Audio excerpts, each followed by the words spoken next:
Bonjour! Dans cette formation Zoho Projects, nous traiterons des tâches. Pour ajouter des tâches à un projet, il faut ouvrir un projet à partir de l'onglet Projet. Je peux choisir dans la liste de projets. Il est également possible d'utiliser l'outil de recherche pour trouver un projet. Le projet est ouvert. Je le vois dans quel projet je me trouve avec l'onglet ici qui est en haut. À gauche, c'est le menu du projet. Actuellement, nous sommes dans le tableau de bord. Je vais dans l'onglet des tâches.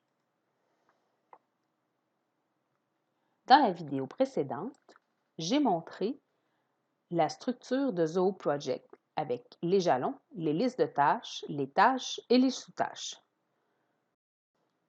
Il n'est pas obligatoire d'utiliser les jalons et les listes de tâches dans un projet.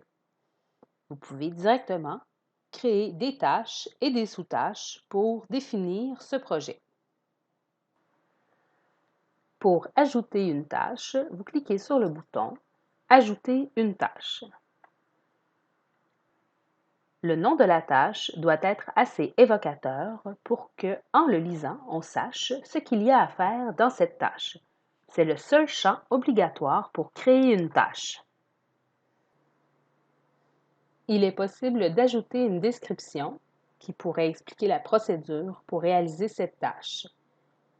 Les listes de tâches internes sont disponibles seulement pour les utilisateurs du projet. Les listes de tâches externes sont disponibles pour les utilisateurs du projet ainsi que les utilisateurs clients si jamais il y en a. Il est possible d'ajouter des fichiers ou des pièces jointes. Lors de la création de la tâche, il est possible de définir immédiatement son propriétaire. C'est le ou les utilisateurs qui seront responsables de réaliser le travail. On peut aussi définir une date de début, une date d'échéance, un niveau de priorité. Il est possible aussi de définir le travail, de créer une récurrence, un rappel ou de saisir une durée. En ajoutant la tâche, elle s'ouvrira en mode détail. En cliquant sur Ajouter plus, la tâche s'enregistrera et vous pourrez définir une nouvelle tâche dans le même mode qui est ici. On peut aussi annuler. J'ajoute la tâche. Voici le mode détaillé d'une tâche. Dans la partie de gauche, on a toutes les tâches qui se retrouvent dans une liste de tâches. On peut venir modifier le nom de la tâche directement dans cette fenêtre. On voit l'utilisateur qui a créé la tâche, un raccourci vers les commentaires, les documents joints. Le minuteur peut être utilisé par les utilisateurs qui sont assignés à la tâche pour comptabiliser le temps passé à réaliser la tâche. On trouve des informations complémentaires sur la tâche.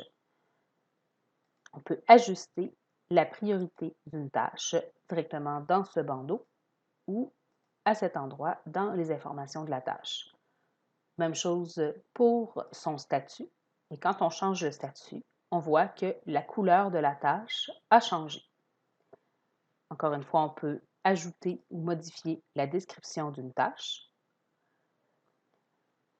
Les propriétaires se trouvent dans les informations sur la tâche. On peut ajouter d'autres utilisateurs quand il y en a d'autres qui sont assignés au projet. Les heures de travail, la date de début, la date d'échéance, la durée vont servir à planifier la tâche. Le pourcentage d'achèvement, lui, sert à son suivi. On peut ajouter un rappel quand la date d'échéance et la date de début sont définies. Il est aussi possible de créer des tâches récurrentes avec une périodicité.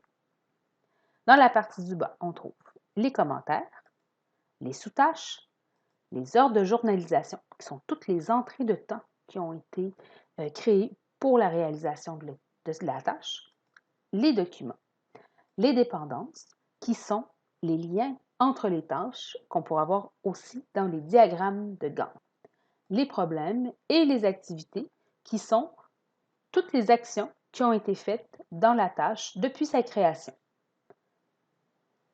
Je ferme maintenant la tâche pour me retrouver en mode liste.